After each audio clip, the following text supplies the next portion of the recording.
Hello friends, welcome to crazy GK trick. तो आइए daily current affairs की series को आगे बढ़ाते हैं और आज के इस वीडियो में हम 2 नवंबर 2023 के सभी करंट अफेयर्स को एक एक करके यहाँ पर समझ लेते हैं। वीडियो में एंड तक बने रहिएगा। वीडियो पसंद आए तो वीडियो को लाइक और शेयर कर दीजिएगा। अगर आपको इस टॉपिक की PDF चाहिए तो आप क्रेजी जीके ट्रिक के टेलीग्राम चैनल से या फिर क्रेजी जीके ट्रिक के एप्लीकेशन पर जाकर फ्री ऑफ कॉस्ट इसकी PDF को कलेक्ट कर सकते हैं। आइए आज के करंट अफेयर का सबसे पहला क्वेश्चन देखिए, ध्यान से सुनिएगा, क्वेश्चन इंपॉर्टेंट है। हाल ही में Akhaura Agartala cross border rail संपर्क परियोजना भारत और किस देश के मध्य शुरू की गई है? तो देखिए, Akhaura Agartala cross border rail संपर्क परियोजना को भारत और बांग्लादेश के मध्य में हाल ही में शुरू किया गया है। भारत के PM नरेंद्र मोदी और बांग्लादेश की PM शेख हसीना ने संयुक्त रूप से देखिए वीडियो कॉन्फ्रेंसिंग के माध्यम से हाल ही में भारत और बांग्लादेश के मध्य में 3 परियोजनाओं को इनॉग्रेट किया है। इन तीनों परियोजनाओं की बात करें जो कि भारत की सहायता से शुरू की गई है, तो यह है Akhaura Agartala cross border rail संपर्क परियोजना, खुलना मोंगला बंदरगाह रेल लाइन और मैत्री सुपर थर्मल बिजली संयंत्र की इकाई सेकेंड। तो ये 3 परियोजनाएं हैं जो कि भारत और बांग्लादेश के मध्य में हाल ही में इनॉग्रेट की गई है। अब देखिए एक एक करके अगर हम तीनों की बात करें तो Akhaura Agartala cross border rail संपर्क परियोजना जो कि देखिए भारत और बांग्लादेश के मध्य में स्थित है फ्रेंड्स, इसकी टोटल लंबाई 12.24 किलोमीटर है। इसमें से बांग्लादेश में इसकी लंबाई 6.78 किलोमीटर होने वाली है और भारत के त्रिपुरा राज्य में इसकी लंबाई 5.46 किलोमीटर है। तो ये हो जाती है Akhaura Agartala cross border rail संपर्क परियोजना। अगर क्वेश्चन ऐसा आता है कि इसका विस्तार भारत के किस राज्य में है, तो ये है त्रिपुरा। अब सेकेंड है हमारे पास खुलना मोंगला बंदरगाह रेल लाइन परियोजना। भारत और बांग्लादेश के मध्य में खुलना मोंगला बंदरगाह रेल लाइन परियोजना स्थित है, जिसे हाल ही में इनॉग्रेट किया गया है। इस परियोजना के माध्यम से बांग्लादेश के मोंगला बंदरगाह को ब्रॉड गेज रेलवे नेटवर्क से जोड़ा गया है। थर्ड है हमारे पास मैत्री सुपर थर्मल बिजली परियोजना। देखिए इसकी मेगावाट में विद्युत उत्पादन क्षमता की बात करें तो ये 1320 मेगावाट है। बांग्लादेश में इस थर्मल बिजली परियोजना का जो निर्माण है ये बांग्लादेश भारत मैत्री पावर कंपनी लिमिटेड के द्वारा किया गया है। देखिए इस थर्मल पावर प्लांट की सेकेंड यूनिट को इनॉग्रेट किया गया है। इसकी जो पहली यूनिट थी इसे लास्ट ईयर सितंबर 2022 में दोनों PM के द्वारा संयुक्त रूप से इनॉग्रेट किया गया था और अब मैत्री सुपर थर्मल बिजली प्रोजेक्ट की सेकेंड यूनिट का इनॉग्रेशन किया गया है। तो बांग्लादेश में इन तीनों ही परियोजनाओं को भारत की सहायता से इनॉग्रेट किया गया है और भारत की सहायता से इनका निर्माण किया गया है। देखिए दोस्तों, अगर आपको मंथली करंट अफेयर्स की डिटेल PDF लेना है तो आप रूट एप्लीकेशन या क्रेजी जीके ट्रिक एप्लीकेशन से डाउनलोड कर सकते हैं।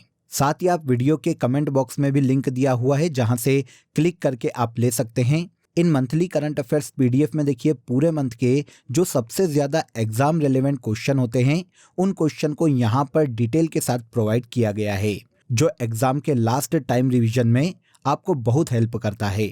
तो एक बार जरूर क्लिक करें। चलिए आगे बढ़ते हैं। सेकंड क्वेश्चन देखिए, भारत का पहला शहर कौन सा है जिसे यूनेस्को ने सिटी ऑफ लिटरेचर के रूप में मान्यता दी है? तो हाल ही में देखिए यूनेस्को ने केरल के कोझिकोड को सिटी ऑफ लिटरेचर के रूप में मान्यता प्रदान की है। यूनेस्को ने विश्व शहर दिवस के मौके पर 55 क्रिएटिव सिटीज़ की एक सूची जारी की है, जिसमें देखिए मध्य प्रदेश का ग्वालियर और केरल का जो कोझिकोड शहर है इसे यूनेस्को क्रिएटिव सिटीज़ नेटवर्क कार्यक्रम के अंतर्गत क्रिएटिव सिटीज़ नेटवर्क में शामिल किया गया है।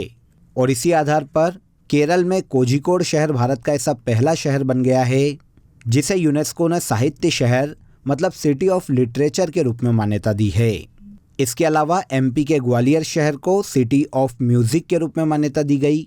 यहाँ पर ग्वालियर की बात करें तो इसे सिटी ऑफ म्यूजिक की मान्यता इसलिए दी गई है क्योंकि यहाँ पर देखिए संगीत सम्राट तानसेन का जन्म हुआ था। तानसेन जो कि अकबर के 9 रत्नों में से एक थे, ये ध्रुपद गायन शैली के लिए जाने जाते हैं और मध्य प्रदेश के ग्वालियर शहर से बिलोंग करते हैं।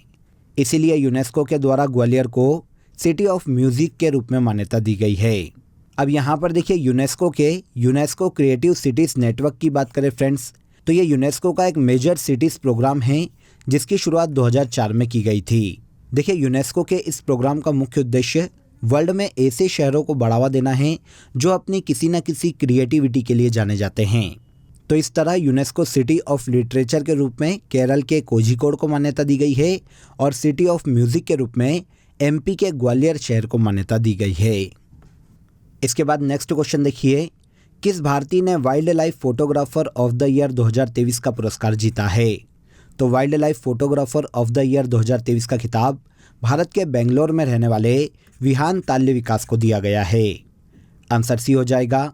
ये 10 वर्षीय बालक देखिए बेंगलुरु में निवास करते हैं जिनका नाम है विहान ताल्य विकास। इन्हें हाल ही में लंदन में wild life photographer of the year 2023 के पुरस्कार से सम्मानित किया गया है। इन्हें यह जो पुरस्कार है फ्रेंड्स, कृष्ण की नक्काशी के साथ ली गई मकड़ी की एक तस्वीर के लिए प्रदान किया गया है। भारत में सबसे पहली बार wildlife photographer of the year का खिताब ऐश्वर्या श्रीधर को 2020 में दिया गया था और इस पुरस्कार को प्राप्त करने वाली यह पहली भारतीय बनी थी। और अब 2023 में बेंगलुरु के विहान ताल्य विकास को wild life photographer of the year 2023 से सम्मानित किया गया है। अब देखिए इस प्रतियोगिता की बात करें friends, wild life photographer of the year प्रतियोगिता जो है हर साल देखिए लंदन के नेचुरल हिस्ट्री म्यूजियम के द्वारा आयोजित करवाई जाती है। इस प्रतियोगिता को ऑस्कर ऑफ फोटोग्राफी के नाम से भी जाना जाता है। हाल ही में किस देश के जलवायु परिवर्तन विशेषज्ञ प्रोफेसर सलीमुल हक का निधन हुआ है? तो प्रोफेसर सलीमुल हक जो कि देखिए जलवायु परिवर्तन के एक विशेषज्ञ थे फ्रेंड्स, ये बांग्लादेश से बिलोंग करते थे जिनका हाल ही में निधन हो गया है। क्लाइमेट चेंज एक्सपर्ट और international centre for climate change and development के निदेशक प्रोफेसर सलीमुल हक का हाल ही में निधन हो गया, जो कि बांग्लादेश के एक प्रसिद्ध क्लाइमेट चेंज एक्सपर्ट थे। सलीमुल हक को देखिए विश्व के कम विकसित देशों या विकासशील देशों के मध्य में जलवायु परिवर्तन शमन, अनुकूलन और सस्टेनेबल डेवलपमेंट के बीच में संबंध स्थापित करने के लिए पूरे विश्व में जाना जाता है। तो सलीमुल हक जो कि बांग्लादेश के एक क्लाइमेट चेंज एक्सपर्ट थे फ्रेंड्स, इनका हाल ही में निधन हो गया है। इनके अलावा देखिए हाल ही में जो अन्य निधन हुए हैं, अगर हम इनकी बात करें तो असम के पूर्व मंत्री शरत बरकोटोकी का हाल ही में निधन हो गया और इसके अलावा प्रसिद्ध अमेरिकी कैनेडियन एक्टर मैथ्यू पेरी का भी हाल ही में निधन हुआ है। यहाँ पर क्वेश्चन सलीमुल हक से था, तो ये बांग्लादेश के क्लाइमेट चेंज एक्सपर्ट थे जिनका हाल ही में निधन हो गया है। अगले क्वेश्चन पर आ जाइए, ब्रिटिश एकेडमी बुक प्राइज़ 2023 किसे प्रदान किया गया है? तो देखिए British academy book prize 2023 Indian born author Nandini Das को हाल ही में प्रदान किया गया। आंसर ए हो जाएगा।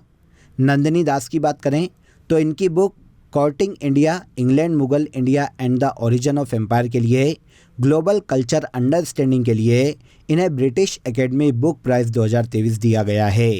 नंदिता दास की इस बुक में देखिए इन्होंने मुगल दरबार में इंग्लैंड के जो पहले राजनयिक अभियान थे उनके माध्यम से ब्रिटेन और भारत की सच्ची मूल कहानियों को दर्शाया है। तो Indian born author Nandini Das को हाल ही में ब्रिटिश एकेडमी बुक प्राइज़ 2023 से सम्मानित किया गया। अब इस प्राइज़ की बात करें फ्रेंड्स, तो ये साहित्य के क्षेत्र में दिया जाता है। देने वाली संस्था की बात करें तो इसे ब्रिटिश एकेडमी के द्वारा प्रदान किया जाता है और इसकी शुरुआत 2013 में की गई थी। ब्रिटिश एकेडमी बुक प्राइज़ से पहले इसे नायफ अल रोडेन पुरस्कार के नाम से जाना जाता था। 2023 में यह पुरस्कार नंदिनी दास को दिया गया है। ओके, यहाँ तक के देखिए सभी क्वेश्चन आपको क्लियर हो गए होंगे। अब आ जाइए आज की कंट्री इन न्यूज़ में हम एशिया महाद्वीप के देश मंगोलिया को डिस्कस कर लेते हैं। मंगोलिया की बात करें तो देखिए ये एक लैंड लॉक्ड कंट्री है एशिया की, जिसकी कैपिटल उलान बटोर है। तुगरिक यहाँ की ऑफिशियल करेंसी है और रुकनागिन कुरलसुक वर्तमान में यहाँ के प्रेसिडेंट के पद पर हैं। पड़ोसी देशों की बात करें तो रूस, चीन और कजाकिस्तान ये सभी मंगोलिया के पड़ोसी देश हैं। यहाँ पर वर्तमान में देखिए 6 यूनेस्को साइट्स हैं, जिसमें बुरखान खाल्डुन पर्वत, ओरखन घाटी सांस्कृतिक दृश्य और दोरिया के भूदृश्य शामिल है। गोभी मरुस्थल जो कि मंगोलिया में स्थित है, ये शीतोष्ण मरुस्थल है। हुईतेन यहाँ की सबसे ऊंची चोटी है और ओरखोन नदी मंगोलिया की सबसे लंबी नदी है। मंगोलिया और भारत के मध्य में देखिए नोमैडिक एलिफेंट नाम का संयुक्त युद्धाभ्यास आयोजित किया जाता है। तो नोमैडिक एलिफेंट काफ़ी इंपॉर्टेंट है। ये संयुक्त सैन्य अभ्यास भारत और मंगोलिया के मध्य में आयोजित किया जाता है। नेक्स्ट क्वेश्चन देखिए, भारत का कौन सा विश्वविद्यालय अपना खुद का उपग्रह SSAMU सेट लॉन्च करेगा? तो देखिए यहाँ पर नाम से आपको समझ में आ जाएगा कि ये अलीगढ़ मुस्लिम यूनिवर्सिटी है। आंसर ए हो जाएगा। भारत की अलीगढ़ मुस्लिम यूनिवर्सिटी देखिए अपना खुद का उपग्रह SSAMU सेट को लॉन्च करने वाली है और इसके लिए इसने इस अंतरिक्ष कार्यक्रम की शुरुआत कर दी है। यूनिवर्सिटी के इस कार्यक्रम को देखिए अंतरिक्ष विभाग के तहत काम करने वाले भारतीय राष्ट्रीय अंतरिक्ष संवर्धन और प्राधिकरण केंद्र के द्वारा मंजूरी दी गई है। यूनिवर्सिटी का ये जो अंतरिक्ष कार्यक्रम है फ्रेंड्स, ये एक नैनो सैटेलाइट प्रोजेक्ट है जिसका उपयोग देखिए भारत के सबसे गरीब जिलों में आर्थिक विकास के अध्ययन के लिए किया जाने वाला है। तो भारत की अलीगढ़ मुस्लिम यूनिवर्सिटी SSAMU सेट नाम से अपना एक स्वयं का उपग्रह लॉन्च करने वाली है। पहला AI सेफ्टी समिट 2023 का आयोजन किस देश में किया जा रहा है? तो देखिए पूरे वर्ल्ड के पहले AI सेफ्टी समिट 2023 की शुरुआत हाल ही में ब्रिटेन में की गई है। इसका आयोजन ब्रिटेन में 1 और 2 नवंबर 2023 को किया जा रहा है। सम्मेलन में देखिए कई देशों के मंत्री और प्रतिनिधियों को शामिल किया गया और भारत की ओर से यहाँ पर भारत के minister of electronics and information technology Rajeev Chandrasekhar ने इस सम्मेलन में भाग लिया है। पूरे वर्ल्ड में AI के ग्लोबल फ्यूचर और AI से संबंधित जो जोखिम है उस पर इस सम्मेलन में चर्चा की जाने वाली है। तो वर्ल्ड का पहला AI सेफ्टी समिट 2023 का आयोजन हाल ही में ब्रिटेन में किया गया। नेक्स्ट देखिए दुनिया की पहली passenger carrying flying taxi EHang EH216S को किस देश ने मंजूरी दी है? तो देखिए इहांग के नाम से आपको समझ में आएगा कि ये देश या तो जापान हो सकता है या चाइना हो सकता है। तो यहाँ पर ये देश चाइना है जिसने हाल ही में दुनिया की पहली passenger carrying flying taxi EHang EH216S को मंजूरी दी है। और इस तरह से यह जो फ्लाइंग टैक्सी है फ्रेंड्स, व्यावसायिक उपयोग के लिए मंजूरी पाने वाली दुनिया की पहली eVTOL वाहन बन गई है। यहाँ पर eVTOL का मतलब देखिए electric vehicle take off and landing वाहन। तो इस तरह से ये eVTOL विमान है फ्रेंड्स जो कि 2 लोग या 600 पाउंड तक कार्गो ले जाने में सक्षम है। तो दुनिया की पहली पैसेंजर कैरिंग फ्लाइंग टैक्सी को हाल ही में चीन ने मंजूरी प्रदान की है जिसका नाम इहांग्स EH216S रखा गया है। फीफा वर्ल्ड कप 2034 का आयोजन किस देश में किया जाएगा? तो देखिए हाल ही में फीफा के द्वारा अनाउंस किया गया है कि फीफा वर्ल्ड कप 2034 का आयोजन सऊदी अरब में किया जाएगा। आंसर ए हो जाएगा।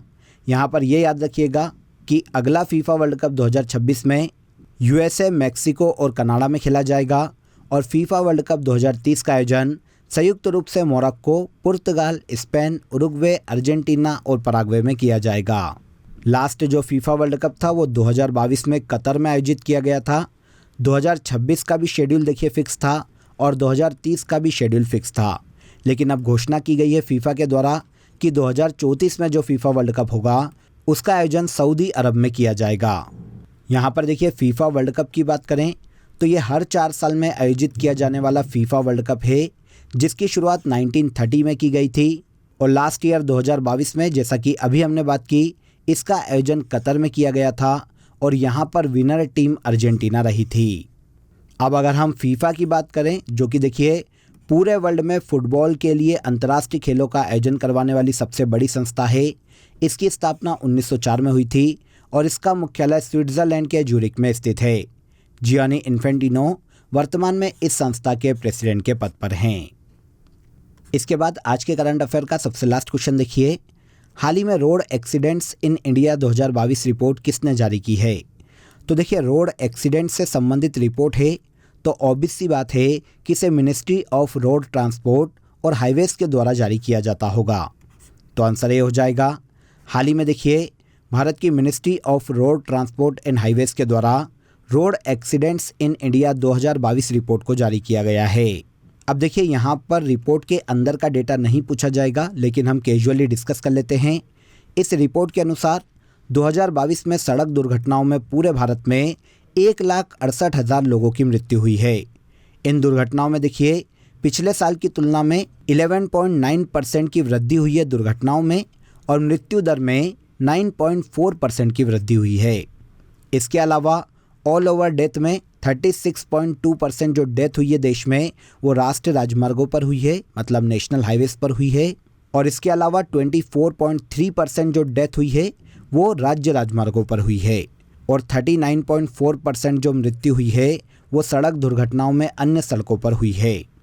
तो इस तरह से ये नेशनल हाईवे, स्टेट हाईवे और अदर्स जो सड़कें हैं उनका डेटा है। यहाँ पर डेटा नहीं पूछा जाएगा, तो केवल आपको रिपोर्ट याद रखनी पड़ेगी कि रिपोर्ट किसके द्वारा जारी की जाती है। तो road accidents in India report को हाल ही में 2022 के लिए ministry of road transport and highways के द्वारा जारी किया गया है। वर्तमान में भारत के नितिन गडकरी भारत के परिवहन मंत्री के पद पर हैं। क्लियर हो जाता है। तो यहाँ पर देखिए हमने 2 नवंबर 2023 के सभी करंट अफेयर्स को डिटेल में समझ लिया। अब आ जाइए फैक्ट शीट में, हम भारत में जो नाम परिवर्तित किए गए हैं उनके बारे में एक बार डिस्कस कर लेते हैं। ध्यान से सुनिएगा क्योंकि एग्जाम में यहाँ से एक क्वेश्चन आपको डेफिनेटली देखने को मिल सकता है। तो हाल ही में देखिए पुराने संसद भवन का नाम संविधान सदन किया गया है। मुंबई या महाराष्ट्र में स्थित बांद्रा वर्सोवा सीलिंग का नाम वीर सावरकर सेतु किया गया है। महाराष्ट्र में अहमदनगर जिले का नाम अहिल्याबाई होलकर नगर किया गया। औरंगाबाद शहर का नाम महाराष्ट्र में छत्रपति संभाजी नगर किया गया है। इसके अलावा महाराष्ट्र में उस्मानाबाद शहर का नाम धाराशिव किया गया है। राउरकेला हॉकी स्टेडियम जो ओडिशा में स्थित है, इसका नाम बिरसा मुंडा अंतर्राष्ट्रीय हॉकी स्टेडियम किया गया है। एमपी में भोपाल के निकट इस्लाम नगर गांव को जगदीशपुर के नाम में चेंज किया गया। मुगल गार्डन दिल्ली को अमृत उद्यान के नाम से जाना जाएगा। अब महाराष्ट्र के दौलताबाद के किले को देवगिरी किले के नाम से जाना जाएगा। दिल्ली के राजपथ को कर्तव्य पथ के नाम से चेंज किया गया। चंडीगढ़ हवाई अड्डे का नाम शहीद भगत सिंह अंतर्राष्ट्रीय हवाई अड्डा कर दिया गया है। और उत्तर प्रदेश के झांसी रेलवे स्टेशन का नाम वीरांगना लक्ष्मीबाई रेलवे स्टेशन किया गया है।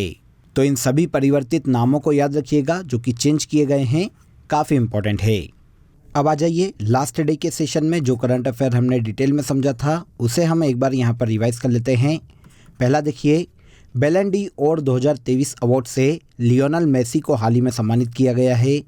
सतर्कता जागरूकता सप्ताह 2023 की थीम की बात करें तो say no to corruption, commit to the nation, ये 2023 में इस वीक की थीम है। वर्ल्ड स्टील एसोसिएशन के उपाध्यक्ष टीवी नरेंद्रन नियुक्त किए गए हैं। ब्रिटिश एंड्योरेंस चैंपियनशिप में भाग लेने वाली पहली भारतीय महिला कार्यसर हुमेरा मुश्ताक बनी है। कलिक्स कोका नामक कोकीन के लिए एक नया टीका ब्राज़ील के द्वारा विकसित किया गया है। भारत की पहली सैटेलाइट आधारित गीगाबिट ब्रॉडबैंड सेवा को रिलायंस जियो के द्वारा हाल ही में शुरू किया गया। आगे आइए, 1 नवंबर को एमपी का स्थापना दिवस मनाया जाता है। मध्य प्रदेश की स्थापना 1 नवंबर 1956 में की गई थी। अमृत वाटिका और अमृत महोत्सव स्मारक की स्थापना नई दिल्ली में की गई। संत सिंगाजी का मेला मध्य प्रदेश में आयोजित किया जाता है। और लास्ट देखिए, संयुक्त राष्ट्र महासभा ने गाजा प्रस्ताव को हाल ही में मंजूरी दी है, जिसे जॉर्डन के द्वारा तैयार किया गया है। ये सभी ऐसे करंट अफेयर है फ्रेंड्स जिन्हें हमने लास्ट डे के सेशन में डिटेल में समझा था। अब आज के लिए आप सभी के लिए क्वेश्चन ऑफ द डे है, भारत की पहली महिला राष्ट्रपति कौन थी। क्वेश्चन इंपॉर्टेंट है, सिंपल है पर इंपॉर्टेंट है। कमेंट बॉक्स में ज़रूर बताइएगा कि इसका आंसर क्या है। इसके अलावा दोस्तों आप सभी के लिए एक इम्पॉर्टेंट अपडेट है। अब आपके लिए क्रेजी जीके ट्रिक के सभी कोर्सेस वेबसाइट पर भी अवेलेबल है। ये सभी कोर्सेस आप सभी की रिक्वायरमेंट और लेटेस्ट एग्जाम पैटर्न को ध्यान में रखकर डिज़ाइन किए गए हैं। यहाँ हम बेसिक कॉन्सेप्ट के साथ साथ कॉम्प्रिहेंसिव लर्निंग पर फोकस करते हैं। तो एक बार ज़रूर वेबसाइट पर विजिट करें, इसका लिंक आपको डिस्क्रिप्शन बॉक्स में दिया गया है। तो आज के इस वीडियो में बस इतना ही। अगर वीडियो अच्छा लगा हो तो वीडियो को लाइक और शेयर कर दीजिए, चैनल को सब्सक्राइब कर लीजिए। कल फिर मुलाकात करेंगे नेक्स्ट डे के करंट अफेयर में। तब तक अपना ख्याल रखिए। जय हिंद, जय भारत।